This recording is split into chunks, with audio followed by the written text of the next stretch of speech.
נציב יום לעילוי נשמת צדוק בן סלם, תן נפשו צרורה בצרור החיים, יזכה לחזות בנועם השם ולבקר בהיכלו, ויקום בתחיית המתים בקץ הימין, אמן.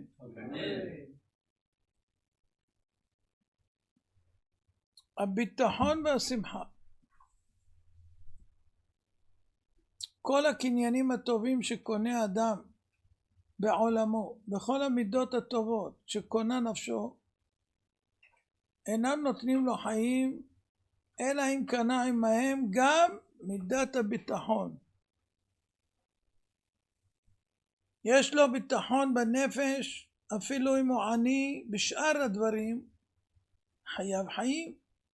אם אין לו ביטחון, אפילו יש לו הכל, אין חייב חיים. מי שחייב תלויים לו מנגד, רואה סכנה שעורבת לו, ואין לו מבטח מפניה, וגם אינו מאמין שיחלץ מרעתה, אפילו עדיין לא נגעה בו הרעה, ועדיין הוא שרוי ברוב טובה, חייו אינם חיים. מה חסר לו? חסר לו הביטחון. ביטחון חסר, מה קנה? אבל מי שנוטלים ממנו כל מנעמותיו, ואפילו נותנים לו חרב חדה על צווארו, בליבו בוטח בשם, הוא מאמין שיחלץ אותו מן הסכנה, ומחר יהיו חיים טובים יותר, חייו של זה חיים ודאי. ואפילו הסכנה והאיסורים שהוא נתון בהם באותה שעה ערבים לו. למה? כי ביטחונו על ישועת המחר ממתיק לו את האיסורים של היום. ביטחון קנה, מה חסר? כך גם במידת השמחה. כל תענוגות העולם, אין אדם מרגיש טעם בהם אלא בשעה שנפשו שמחה עליו. אדם שנפשו עגומה ועצובה, אפילו תטעים אותו כל טוב שבעולם, אינו טועם טעם כלל. וכאילו כל ימיו בענינות. אבל אדם שהשמחה טבועה בו בנפשו, ואינה זזה ממנו, כל חייו מלאים טעם טוב, ואפילו התמרורים מתמתקים אצלו. גדול כוח השמחה שהופך מר למתוק. שתי המידות האלה, ביטחון ושמחה, משולבות אחת בחברתה, משלימות זו את זו, ואי אפשר לאחת בלא השנייה. אין ביטחונו של אדם שלם אלא בשעה שהוא שמח, ואין שמחה שלמה אלא בשעה שלבו בוטח. ומה בין שתי המידות הללו? מה בין שתיהן? הביטחון זה שמחת המחר שמאירה לו כבר היום וממלאת אותו ביטחון. השמחה זה הביטחון של ההווה עכשיו שמאיר לו תמיד וממלא את נפשו שמחה. לפיכך, אם תראו אדם שאין בו שמחה, תדעו שהביטחון שלו רופף, מעורער ותלוש מן החיים. אם תראו אדם שהביטחון לקוי ואינו מציב את רגליו בטוחות, תדעו שלא טעם שמחה מימיו. כי הביטחון והשמחה, וכן ההיפוך שלהם, ההתערערות והאנינות, שתי החיות תאומות הן ותלויות זו בזו. ברמז זה כך ער ועונן שהיו אחים. התערערות ואנינות. התערערות זה חוסר ביטחון, ואנינות זה כמו עונן על מת שהוא אין לו שמחה. שתי אלה החיות תאומות תלויות זו בזו. כי ער ועונן היו אחים. כשברא הקדוש ברוך הוא את עולמו, לשבת יצרו, שיהיה העולם בנוי, מיושב, לא תוהו ושמם. כיוון ששתי המידות הללו, בטחה בשמחה, הן עיקר החיות של הנבראים. לכן נטע אותן הבורא בלב רוב בני האדם. וזאת היא הברכה אשר ברך אותם ביום היבראם.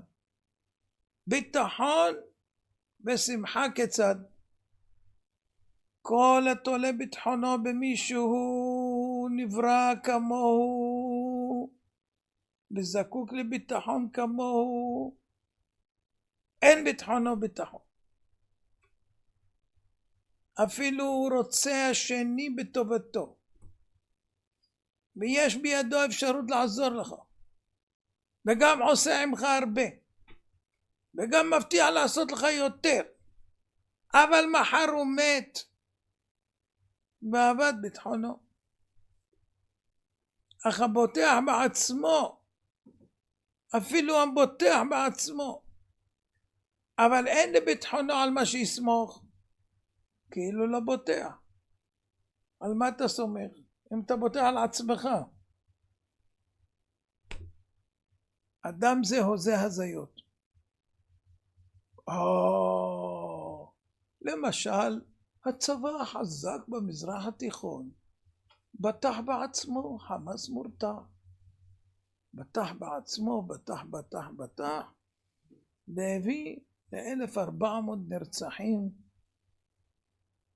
ועוד 600 פלוס חיילים מתים, ועוד תושבים מפונים. כתוב, אם ראית עיירות נתלשות, תדע לך שלא החזיקו ביד סופרים ומשנים. אם אתה רואה עיירות בצפון שנתלשו ממקומם, ואתה רואה מהדרום נתלשו ממקומם, תדע לך הם לא החזיקו ידי סופרים ומשנים. מי שילמדו תינוקות, לא ממנו, לא דאגו, שיהיה תלמידי חכמים, באברכים, בהכל. מקומות כאלה נתלשים במקומם. לא ראינו את זה עד עכשיו, אבל הקדוש ברוך הוא החליט להראות. כ-200,000 תלושים במקומם, ולא יודעים אם יחזרו, ואם בכלל, ואם מתי. מי שבוטח שהוא במקום טוב ובטוח, אין ביטחון. הזיות, בוטח בעצמו. מה אתה בוטח? מחר התנדפו הזיות באהבת סברו וביטחונו. מי כן נקרא בוטח? רק הבוטח בשם, ושם תקוותו בעתידו בדבר קיים ועומד. השם תמיד קיים ועומד. ואותו דבר מצוי עמו וטבוע בעצמו. אם זה דבר כזה, אתה יכול לסמוך. והוא שנותן לו הרגשת בטחה בקיום מתמיד. נו, אז יש לנו ביטחון במשהו שהשם נטע בנו. ומה זה? כוח ההולדה שניתן בכל נברא. הכוח הזה מציל את האדם מלהיות כצל עובר בעולם, ונותן לו קיום מתמיד. שהרי הוא קיים בתולדותיו ובתולדות תולדותיו. אילן שעושה פירות, אפילו כל הרוחות שבעולם באות עליו עוקרות אותו, אינו עובד מן העולם. בפירותיו קיימים, ואף הם עושים פירות עד סוף כל העולם. עד שלא נתן פריו, אין לו ביטחון. ברגע שנתן פריו, יש לו ביטחון. הבאת ילדים לעולם, יש ביטחון. יש כאלה לא רוצים להביא יותר מאחד או שתיים, גם זה טוב. ואחרי זה קורה חס שלום אסון או משהו, וזה אין להם המשך. אין להם המשך. נחרט האילן. אדם מביא 8 ילדים, 10 ילדים, 12 ילדים, יש לו נינים וצאצאים. הרב אליושיב כשנפטר, היה לו למעלה מ1,000 צאצאים. שמעתם? עובדים טוב שמה. ועכשיו מה1,000 האלה יהיה לו 10,000 עוד דור, וככה זה הולך, וזה שבט שלו, שכל המצוות והזכויות שהם עושים זה בלי סוף. ויש נשים שאומרות אני לא יכולה, אני מספיק לי, אני יודע, אבל כתוב בזכות נשים צדקניות נגאלו ישראל ועתידים לגאל. מה זה בזכות נשים? הם הביאו 6, 6, 6, 6. לא 6 6, 6. מספר מנצח. וגם לעתיד לבוא. למה? הרי לא יגאלו ישראל עד שירדו כל נשמות שבאוצר. צריך לגמור את כל הנשמות שנמצאות למעלה. אז כל אישה שמביאה עוד ילד מקרב את הגאולה, בזכות נשים צדקניות, יגאלו ישראל. ויברך אותם אלוהים לאמור, פרו ורבו. פרו, כדי שתהיו מתברכים גם בברכת הביטחון שבתולדה. יש לך המשך, אז יש לך ביטחון. וכן בשמחה. כל מי שמבקש שמחה מברכת שדה וחרם ומנחלה מבורכת, אין שמחתו שלמה. מחר מסתחפת שדהו, או ליסטים בהם עליו וגוזלים ממנו נחלתו. ונמצא שמחתו הופכת לתוגה. כל היישובים שהיו בחבל עזה שמה, שרפו להם את המקומות, הרסו את הכל, השחיתו, מעבר לרצח והאונס, לא נשאר שום דבר. הם בטחו על שלום עם הפלסטינים. היו מפריחים להם בלונים, עושים להם זה ודואגים להם והכל. מי שבוטח באויב, השם ירחם. אי אפשר לפתוח אפילו באוהב. במה הוא עדיף עליך? אבל מי שבוטח בשם, חסד יסובבנו.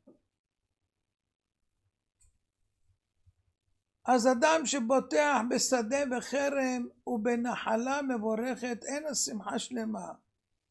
מחר מסתחפת שדהו, או ליסטים באים עליו וגוזלים ממנו נחלתו, ונמצא שמחתו הופכת לתוגה. אף השמחה על כל תענוג עובר, גם זה לא שמחה. כי מחר התענוג עובר. או שהוא בעצמו עובר מהתענוג, וכבר לא מרגיש תענוג. נגיד היום אתה אוכל עם שיניים, יש לך תענוג, איך אתה לועס כל דבר. מחר אין שיניים, יש פלטה עולה ויורדת, עולה ויורדת. כבר אין את אותו תענוג. יש כאלה אפילו שפלטה כבר לא יכול לשים. אז זה דוגמה. יש אנשים שהיום מרגישים שהם חזקים והולכים במסעות וכל. ומגיע הזמן שהברכיים כשלו ולא יכול לעלות אפילו מדרגות. וכן הלאה. והרי הוא יושב ומצטער על התענוג שהלך ממנו ולא ישוב אליו עוד. אז מי נקרא שמח? אלא זה ששואב שמחה ממעיין שנמצא בו בעצמו. ואם יש בו מעיין כזה שאינו פוסק, אלא עוד מתגבר. כי אם אינו מתגבר, אין שם שמחה. שאין השמחה, אלא תמיד בחידוש. בעונג שמתחדש עליו חדשים לבקרים. אין אדם שמח היום בדבר ששמח עליו אתמול, ולא ישמח מחר במה ששמח היום. שמחה זה דבר מתחדש כל הזמן.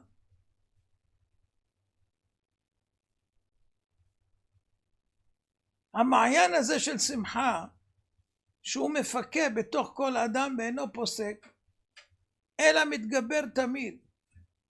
איזה הוא? זה ברכת הרבייה שמתברך בה הנברא.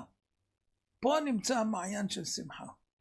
אתה רואה את הילדים, אתה רואה את הנכדים, אתה רואה את הנינים, אתה רואה דורות צומחים לפניך, אתה רואה ממשיכי דרכך, אתה רואה. זה מחדש לך שמחה כל רגע. יושבים בחגים, עושים פסח עם כל המשפחה, עם כולם. אתה רואה שכולם באותו ראש. מקיימים מצוות, מדקדקים במצוות, וואי וואי איזה שמחה זה נותן לך. אדם אחד מעמיד תולדות הרבה, והם מולידים תולדות הרבה, ומתברך את הארץ, ותמלא הארץ אותם. כל עת וכל זמן, פנים חדשות, חיים חדשים, שמחה חדשה, מתגברת ועולה. בניי הם, יוצאי חלצי הם, כוחי ועוני, ויברך אותם אלוהים לאמור, פרו ורבו, רבו, כדי שתהיו מבורכים בברכת השמחה שבתולדה. נו, מי חשב שזה צריך להעניק לו שמחה? אנשים חושבים זה עול, ילדים, לטפל, לגדל, ללמד, לעשות, לחתן, הוצאות, כל זה עובר, בסוף זה נשאר.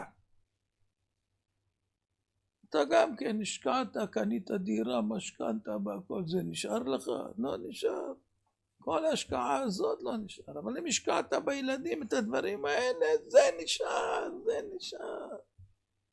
הילדים גודלים ומתפתחים, מביאים דורות על דורות על דורות, וואי. וזה מפריע לשמאלני, כי הם שני כלבים בחתולה. זה מספיק להם, אתה מבין? ומרב מיכאל, היא אמר שלא צריך ילדים, לא צריך. זאת הייתה פעם שרת התחבור, והיא אמרה לא צריך ילדים. בסוף הלכה לאמץ ילד או שניים, לא יודע כבר כמה, כנראה התלהבה מהרעיון. היא לא ידעה שזה כל כך נחמד. אז צריך לבדוק בהמשך לאיזה מטרה בכלל היא קנתה אותם. אבל טוב, בכל מקרה צריך לדעת שהם חוששים מאוד שאנחנו מתרבים. אנחנו מבורכים, השם ברך אותנו, פרורבו, אנחנו מקיימים את זה והשם עוזר. והם מפחדים שהם יפסידו את המדינה. הם לא יודעים שהם כבר הפסידו, אבל הם מפחדים שהם יפסידו את המדינה. למה? כי יהיו רוב, הרוב ישלוט, ואתם רואים, כשהרוב אפילו הימין שולט קצת, יש לו 64 מנדטים, הם לא נותנים לו, הדמוקרטים האלה, הליברלים, הם לא נותנים לו. אין דמוקרטיה בימין, רק בשמאל. כן? יש דמוקרטיה רק בקפלן. מי ששורף צמיגים והכל כמו הערבים, זה דמוקרט. כן? והרועצת המשפטית אמרה שבטח הפגנה צריכה להיות אפקטיבית, וזה לא, היא חייבת להפריע למדינה. אם לא, אז במה הם הועילו? חוק חדש בא למדינה, יש רועצת לבית המשפט.